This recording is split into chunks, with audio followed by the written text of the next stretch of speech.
खान साहब खुद लाहौर में बैठ के ये मॉनिटर कर रहे थे।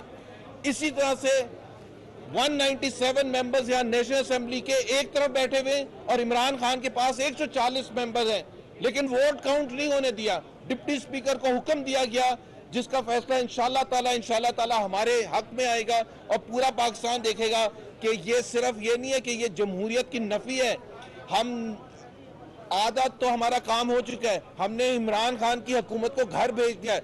आप सोचें कि पाकिस्तान को केओस में और एनार्की में प्लंज कर दिया और सिर्फ एक शख्स की ख्वाहिश की वजह से कि उसने पावर में रहना है, वो इमरान खान है।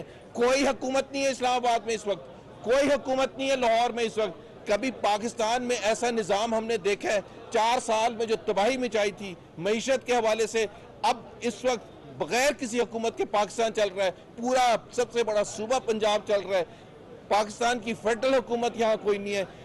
इन्वेस्टर्स का आप हालत देखें, करेंसी के डॉलर की हालत देखें, आप स्टॉक एक्सचेंज की हालत देखें, तो मईशत तबाह बर्बाद होती चली जा रही है। और सबसे बड़ी चीज़ ये है कि एक उस अनार्की में और केओस में, और हमें पता है कि इमरान खान क्या अचीव करना चाहता है। वो कहता तो है अपने आप को कि मैं बड़ा स्पोर्ट्समैन हूँ। स्पोर्ट्समैन अगर है तो फिर हारना भी सीखना चाहिए, फिर डिफीट को एक्सेप्ट भी करना चाहिए, फिर दूसरे आगे बढ़ के कॉन्ग्रेचुलेट भी करना चाहिए कि आप अक्सरियत हार चुके हैं, पंजाब असेंबली में भी और यहाँ नेशनल असेंबली में भी। तो सबसे अच्छा यही है कि इमरान खान के लिए अब भी, और सिर्फ इमरान खान नहीं है, उसके साथ पूरी लीडरशिप शामिल है।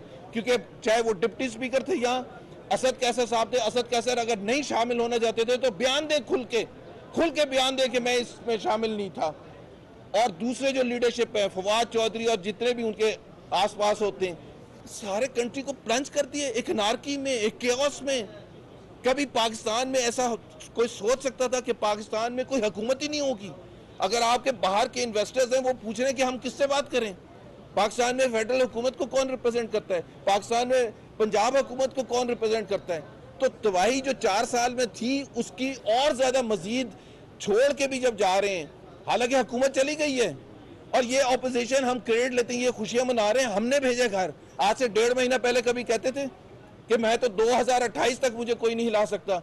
हमने जी अमेरिका का नाम लेते हैं, अमेरिका का नाम वो किसी का भी ले सकते हैं, कल बरतानिया का ले लेंगे, लेकिन उनको एक एस्टैब्लिश करना था। अगर उनको ये है तो यहाँ केस चल रहे हैं ना, यहाँ क्यों नहीं सबूत लेके आए? यहाँ आके बताना था ना कि ये देखें जी अमेरिका के सबूत हैं।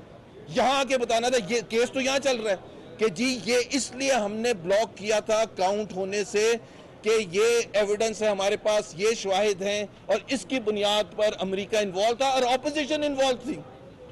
ऑपोजिशन पाकिस्तान मुस्लिम लीग नून के रहनुमा मोहम्मद जुबैर मीडिया से गुफ्तगू कर रहे हैं। उनका कहना है कि पंजाब असेंबली को ताले लगे हुए हैं, ऐसा निजाम हमने पहले कभी नहीं देखा।